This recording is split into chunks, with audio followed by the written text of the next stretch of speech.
You have some narrative in your mind that is so negative that when you look in the mirror, you see somebody worth trashing. You see what's wrong. You pick apart your appearance. And I want to reverse that, because here's the deal about self-confidence. Self-confidence begins with you. You realize the word self is in there, right? I can't give you confidence. I can give you a little boost. I can give you tools. I can encourage you. But confidence is forged in fire. It's something that's within you. And here's the thing I want you to realize about confidence. You are a confident person. That's why you miss feeling that way. You can only miss what you know.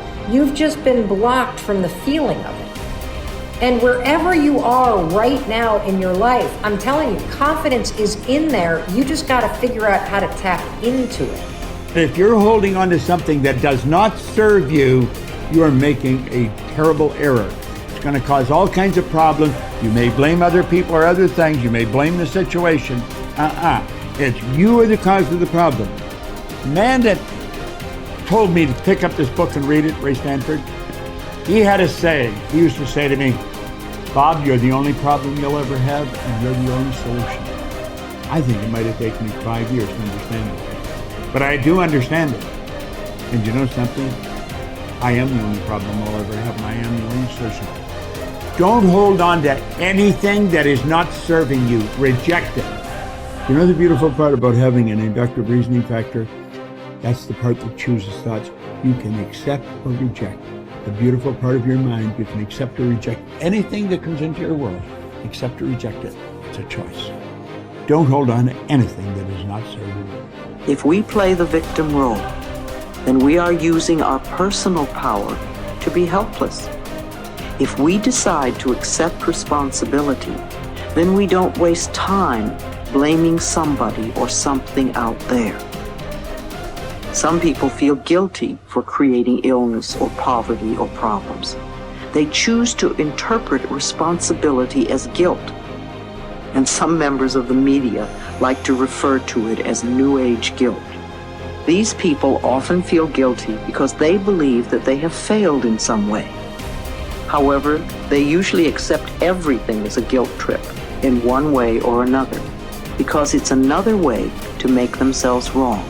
And that is not what I'm talking about. If we can use our problems and illnesses as opportunities to think about how we can change our lives, we have power. Here's something I want you to keep in mind. Life is a fight for territory. And once you stop fighting for what you want, what you don't want will automatically take over. In the past, if you look at it, people have perceived themselves as victims of everything around them, victims of circumstances. And then we go, I'm sorry, life did not give me those wonderful things that other people have. And the simple reality is, no, if you have an issue, it's not the outside. This is what we've always, universe, give me something. We now know that our issues are internal. It's our own subconscious beliefs that we've been programmed with of disempowerment. Like when a child is growing up and getting its programs, so think of what things parents say. Oh, you don't deserve this. Who do you think you are? I mean, the parents didn't mean that for your whole life. They were trying to, goad you, needle you to make a change. So they would say these things. 95% of our life comes from those programs. So if you have disempowering beliefs about who you think you are, because you got them from other people, that's how you know who you are. These disempowering beliefs play 95% of the day in an average person's life. So I say, my wishes and desires, I want success, I want great relationships, I want all these wonderful things, I want health. I go, that's conscious mind, because conscious mind's creative. But as science reveals, only 5% of the day are we operating from our own personal wishes and desires. 95% of the day we operate from the programs that we got in the first 7 years. And if those programs, which psychologists have told us 70% are negative and disempowering and self-sabotaging, I say, good, apply these 95% of the day in your life. And you realize why your life is a struggle. It's not a struggle because the universe is not providing. It's a struggle because your own consciousness is not accepting. And this is where we have to change. And so getting control of your mind, taking charge of your consciousness is a way of overcoming those limitations. There are many different ways to take this control back in your life. And one of them is the ability to, like in yoga, for example, to be the master of your mind and not let it run the monkey mind. Let it run. No, I want this. Don't let this other one go. And so overcoming the old self allows us to become somebody else. And there is that period of transition. Yeah. I call it the void, where there's just not a lot happening. And you just got to be able to keep going and continuously get to the end of your belief, where most people stop. I just had a fabulous conversation with someone this weekend. Broke through to the other side, and now there's so much magic happening around this person, but she's worthy now to receive it. And that is the key, because the universe only gives us what we think we're worthy of receiving. So we got to become initiated into this and understand it. Thousands of years of programming that says that we have to change things matter to matter, in three-dimensional reality, and it will take time. But to begin to connect to that resource called the quantum field and create from the field instead of from matter, there's a lot of unlearning that has to go on. You have to really begin to mentally rehearse. So you ask yourself at the end of your day, I do this every day. How'd I do? How'd I do today, bro? How'd you do? Did you do good? Where'd you fall from grace? What was it that caused you to go unconscious for the rest of the day? What was that moment?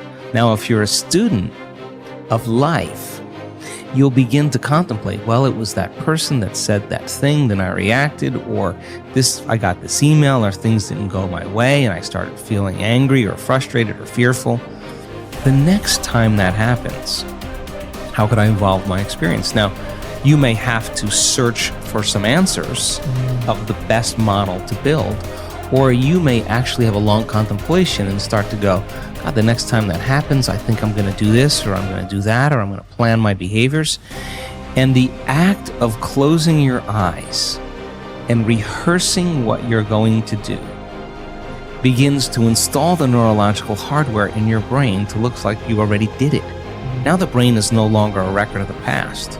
Now it's a map to the future. And if you keep installing that hardware, the hardware will become a software program, which means you'll just start acting like a happy person. Why? There's no magic there. You installed the circuitry. So that's more important than the news. Right. It's more important than answering any email or any text. It's more important than talking about your past. If you want to enjoy self-confidence on the outside, you must practice complete integrity on the inside. The foundation of self-confidence is for you to live your life consistent with your innermost values and principles, while thinking and acting in harmony with your highest aspirations. Men and women with the most solid self-confidence are those who are absolutely clear about what it is they believe to be right and good and worthwhile, and who live their lives consistent with these values. Everything they do or say is an expression of their innermost convictions. Your whole world can fall down around you, but as long as you know that you are doing the right thing, you will have a deep inner sense of calm that will manifest itself in an attitude of confidence and self. In an attitude of confidence and self-assurance in any situation. You will have many ups and downs in life. But what is most important is that you remain true to yourself. Your true values are only expressed in your actions, in what you do. You can tell what you truly believe by observing what you do in any situation in which you have to make a choice, especially when you are under stress and pulled in two directions at once, with opposing demands or responsibilities. This is when your true values are revealed. The action that you take in any given situation will tell you which of your values is uppermost or whether you have any values at all. It is not what you say, hope, wish, or intend, but only what you do that counts. Your choices of the actions you take tell you unerringly who you really are. You can develop within yourself a superb set of values by acting as though you already had those values. You can develop integrity and courage and compassion and confidence by behaving as though you already had these qualities. The more you act the part, especially when you demonstrate these qualities under stress or when you feel like doing or saying something else, the more rapidly these qualities become a permanent part of your mental makeup. The more you practice good values, the more rapidly you become a truly superior person. The keys to developing the unshakable self-confidence that will make everything else possible for you are self-control, self-mastery, and self-discipline. Self-confidence can come directly by behaving in a self-confident manner, but more often it comes indirectly by doing and saying the things and practicing the behaviors that lead to self-confidence. The most important self-development behavior is living consistently with your highest values at every opportunity